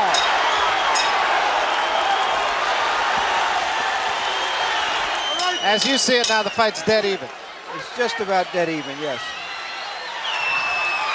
the pace picking up considerably. Pryor off the stool and right in Alexis Arguello's lap. This fight is incredible. I mean, both men throwing bombs the whole time. Just make you glad you made the decision you made. I'm so happy I've retired.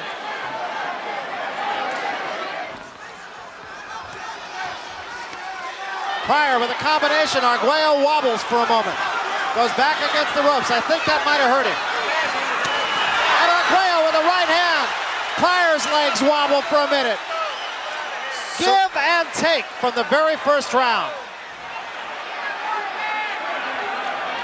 It's unbelievable, bro. These guys, I just can't, I can't picture anyone being able to take those punches.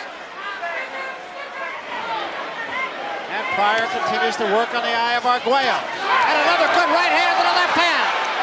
Pryor now had Arguello grabbing for a moment. Between that rounds that I've seen Aaron Pryor draw a deep breath. Pryor forces the attack. This is the 13th round. It is still anybody's guess. Toe to toe.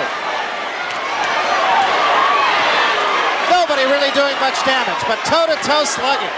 Barry, notice Arguello's way he throws his left hand. I believe something's wrong with it. He's hitting open glove now. There's a right hand by Pryor. Opens up Arguello for the moment. Pryor leaning into his man now.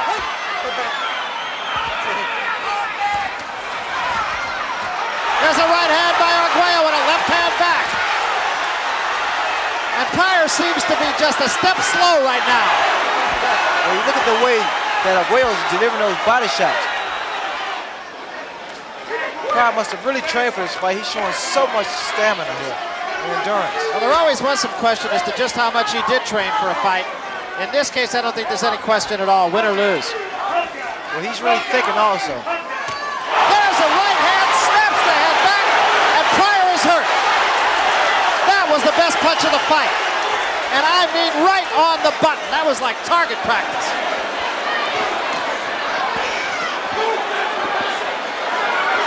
That was a beautiful right hand. I mean, I just don't know how anybody else could stand up against that punch. Come back like Pryor's doing. A punch a little bit low by Arguello, and it really just caught Pryor out of position. It just seems as deep as the Ohio River. Give me that ball. The one I mix. Okay? Come on. Come on. Gotta win these 2 rounds, champ. All right, wait a minute. Panama Lewis telling Aaron Pryor that he had to win these next 2 rounds. I'm not sure that that's completely accurate, but I would think it would be a pretty good idea. Aaron Pryor now in Never Never Land for him. He has never gone into the 14th round of any fight. Combination by Pryor.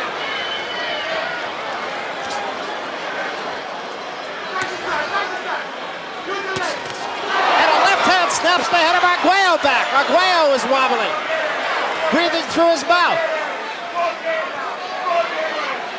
Pryor being patient.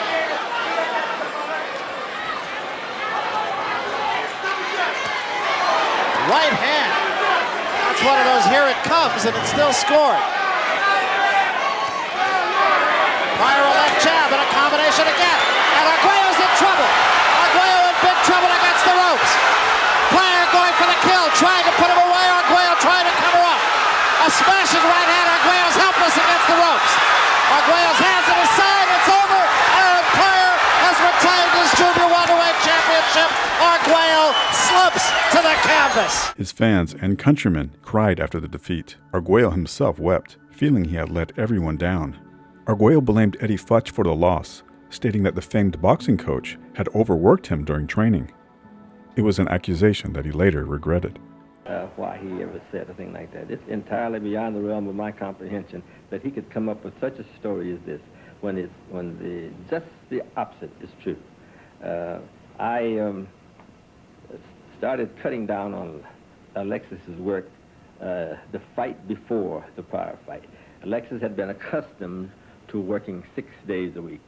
And I explained to him a lesson that I'd learned from Fitzpatrick 40 years ago, that at 30 years of age, he couldn't train like he did when he was 21 or 25. For 3 weeks, I was running for 1 hour and 20 minutes. And he told me when I really remember that I have to take it easy because my body, you know, I have to leave the strength in my body. I remember that he told me about a month before the fight, and I told him that, but I really want to make the best condition in my life. And he told me that if I tell you something, it's because, you know, think I'm older than you. I remember his word. Phil Pepe wrote, Pryor fires an overhand right that catches Arguello on the side of the face, and there is the look. I don't know how to describe it. Surprise, shock, fear, pain, concern. It is all of those things and more, as if Arguello is watching his life pass before him. In a sense, he was. His boxing life. But Arguello didn't stay out of the ring long. He took on former nemesis Villamar Fernandez in a rematch of their 1978 encounter. Fernandez was no longer the same fighter he had been 5 years earlier, and Arguello won a lopsided decision. After a tune-up fight against former lightweight champion Claude Noel, Arguello was granted a rematch against Aaron Pryor. This bout would bring Arguello his biggest payday to date, $1.75 million. However, many experts were concerned for his health given the brutal nature of their first fight. Pryor's new trainer, the legendary Emmanuel Stewart, was confident his fighter could repeat the victory. Alexis took one of the most vicious beatings in that fight, Stewart said. He can't forget that. It will always be in the back of his mind. Anytime a man takes those solid blows to the brain like he did, he'll never be the same. The rematch reflected a more dominant and improved Pryor, with Arguello struggling to keep up. Richard Hoffer of the LA Times wrote that Arguello sank to the canvas not as a result of any one blow, but more out of recognition of his chances. I hit him early in the round with everything I got, and nothing happened, Arguello said. So I was thinking, I will stay here. Arguello bid a tearful goodbye to the sport, realizing that a fourth world title was now out of reach. A month after the defeat, he visited Nicaragua for the first time in 4 years. There he joined Eden Pastora, who had quit the Sandinistas 2 years earlier to lead an insurgency against them. Initially enthusiastic about joining forces with Pastora, Arguello soon realized that the Contras were too disorganized. Carrying an M16, he could only watch as a fellow Contra was shot dead only a few feet away from him. In February of 1984, Arguello's camp was under attack, and despite his desire to stay and fight, he was escorted to safety by soldiers entrusted with his protection. Arguello soon realized that both sides in the war were misusing their power, manipulating him for his love of his country, his star power, and his bank account. He became disillusioned, understanding that he alone couldn't save his country. The complexities of the conflict and the realization of being a pawn in a larger game left him feeling powerless and disheartened. In December of 1984, Arguello returned to Miami, contemplating why life after boxing included thoughts of no life at all. Once I was out of boxing and had all that free time, I hated it, Arguello said. I had gotten out of the sport, so I thought I'd enjoy myself. I spent a whole year being crazy, jerking around, sleeping during the day, but I found out I didn't enjoy this life as much. At first, it was fun, but it turned out kind of empty. Arguello turned to Hollywood. He took acting lessons and appeared on Miami Vice, as well as a popular commercial with baseball coach Billy Martin. But the small parts didn't help with his dwindling finances. When asked what happened to his millions, Arguello replied, I spent it. Arguello made it known that he wanted to fight again. He made peace with trainer Eddie Futch, but parted ways with longtime manager Dr. Edward Roman, who was replaced by Bill Miller. Arguello signed a multi-fight deal, and after 2 years out of the ring, he returned to stop Pat Jefferson before taking on former junior welterweight champion Billy Costello. Talking to Eddie Futch about Alexis Arguello's defense in the Pat Jefferson fight, he says if he does as well against Costello, he should win handily. But of course, Jefferson is not Bill Costello. Jefferson, the man he beat in his comeback fight. Costello was already hit Arguello with more punches than Jefferson did in the entire fight. But so far, no telling impact. I'm waiting for the first time that Arguello hits Costello with a good shot on the chin. Let's see how he takes it after the Lonnie Smith thing.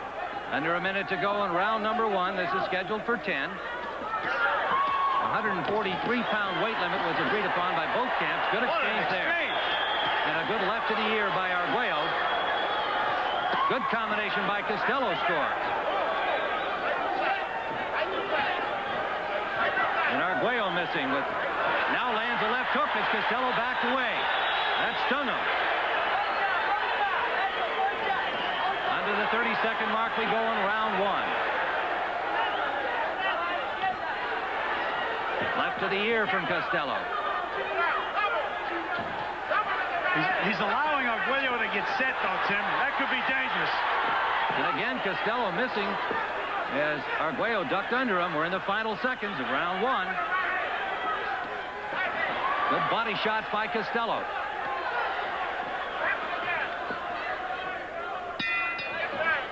Billy Costello, who actually retired after losing his title to Lonnie Smith. The retirement lasted 6 days. He said he was embarrassed by the loss. Wants the title back. Lonnie Smith may have something to say about that, of course. He is the champion, and he's fighting Rene Arredondo in a couple of weeks. Good left hand landed by Costello. But he's still allowing Arguello to get set, Tim. I think he could push those old legs back right about now. Right hand lead just missed. Under a minute to go. Round two. 33-year-old Alexis Arguello.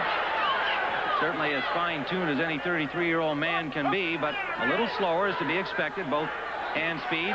Movement we'll see. Solid shot landed by Costello. Another one, a right-hand lead. Arguello's reflexes don't look to be there, Tim. That was the big question mark in the fight.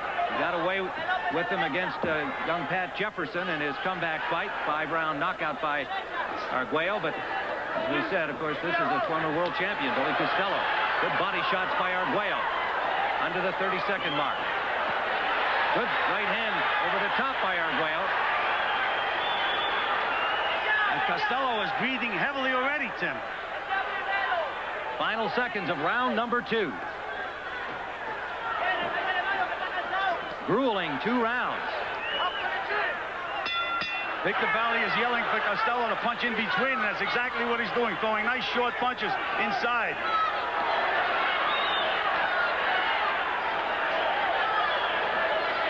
Arguello moving a little more slowly, still doing the stalking in his inimitable style, but with less conviction, it appears to me, in round 3. Under a minute to go. Again, Tim, I think Arguello has to land the one big punch. I don't think he can outpoint Costello. There's no way he can outpoint this kid. Arguello's too fast. Costello's too fast, I should say, Tim. Hands are faster. Reflexes are faster. Arguello, when he is landing, doesn't seem to have much sting on his punches. Round number 4.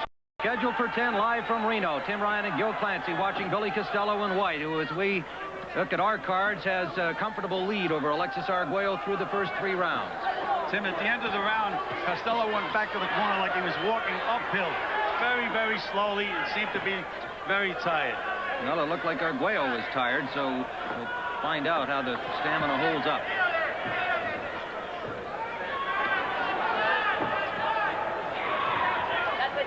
If I said Costello, I meant Arguello went back to the corner. Yes, you did. Like he was walking uphill.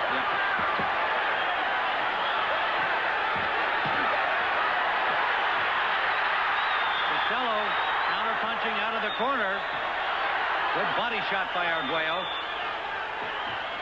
Well, again, he should not stay on the ropes. That's the only time Arguello can get set to throw the big punch.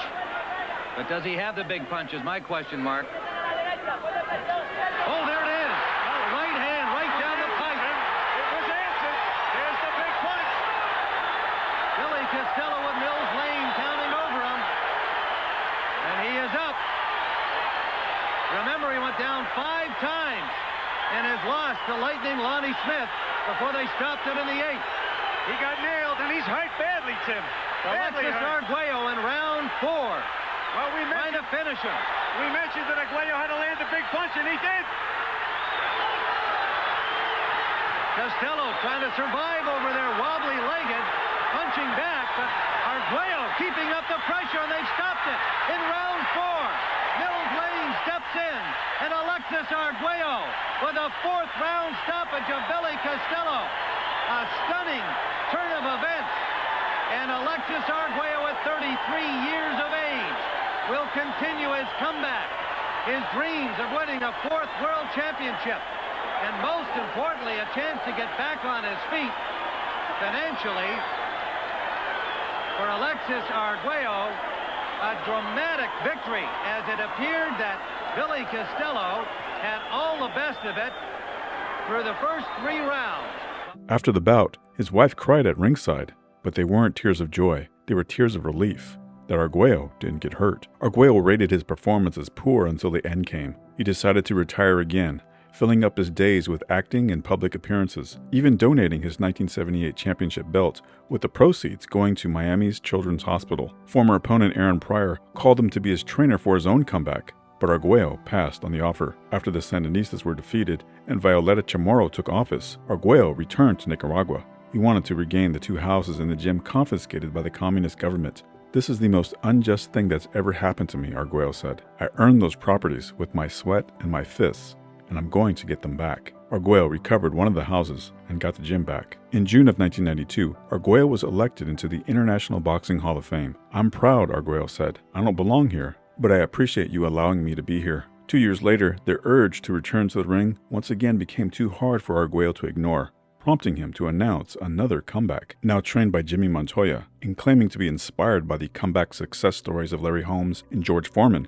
Arguello also admitted he was motivated by financial reasons. "I don't want to lie," Arguello said. "Everything is economics." Now at 42 years of age and 8 years removed from his last ring appearance, Arguello struggled in his comeback bout, facing Jorge Palomares, who had an 8-12 record. Arguello floored his opponent twice, but ran out of gas in the final 3 rounds. Arguello hung on to win a majority decision. 5 months later, Arguello reunited with Eddie Futch, but he could not keep up with a 25-year-old stick-and-mover named Scott the Pink Cat Walker. One writer noted that while Arguello's mind was willing, his reflexes acted their age. Arguello was paid $20,000 for the effort and wanted to continue fighting, but Eddie Futch persuaded him to retire for good. Without boxing, Arguello's life spiraled downward. In August of 1999, he crashed his vehicle twice in 8 days. The second accident involved Arguello crashing his truck into a wall at the Dominican embassy. He was driving drunk, and his new wife, Alicia, revealed that he had drug problems as well. "It is destroying him mentally and physically," Alicia said. "You can't cover the sun with one finger. The problem is serious, and he needs help." Alicia, who had 2 children with Arguello, separated from him because of his drug addiction. Arguello bounced in and out of rehab centers while continuing to run a boxing gym in his old Managua neighborhood. He was elected vice mayor of the city, but continued to have personal problems, including an episode where he was missing for a week. In May of 2006, Arguello fainted at his office in Managua. He stated that it was due to exhaustion from his intense workload. In May of 2008, Arguello declared that he wanted to become the mayor of Managua, which was a traditional stepping stone to the Nicaraguan presidency. He gave praise to Nicaraguan President Daniel Ortega for giving him a chance in politics and for helping him get out of the, quote, snake pit of drug addiction. In November of that year, Arguello was elected mayor, but the opposition declared the election as a fraud. 6 months into his job as a mayor, he was stripped of any authentic power by Ortega. On June 25, 2009, Arguello traveled to Puerto Rico for a trip that included the naming of a boxing academy in his honor. While he was away, the Sandinista-dominated city council met and voted to restructure the local government in a way that diluted Arguello's power. Arguello returned to Managua 3 days later and was furious at what happened. Rumors are that he wanted to resign, and that night, President Ortega's lieutenant, Francisco Lopez, visited him at his home. He told Arguello that resignation was out of the question. A few hours later, Arguello was found dead in his home. The official ruling was that Arguello shot himself in the chest with a 9mm pistol. Coroners said they found no trace of drugs or alcohol in his system. 2 weeks prior to Arguello's alleged suicide, Nicaragua's President Ortega revealed a statue that was built in the fighter's honor. Arguello's image stands at the top of the 30-foot-high monument. In 2019, a stadium was constructed bearing his name. In 1977, Arguello had an interview where he realized that Latin athletes are only given recognition after death. "Latin people are funny," Arguello said. "When you die, they make a statue of you. When Roberto Clemente died trying to help Nicaragua after the earthquake, we named a stadium after him, like they did in Puerto Rico. But I will never see an Alexis Arguello statue or sit in the Alexis Arguello Stadium." Arguello's legacy transcends the corruption of his country, defined instead by the class and character he exhibited throughout his boxing career. He is remembered as one of boxing's greatest ambassadors, celebrated not only for his ring skills, but also for his grace, humility, and respect for his opponents.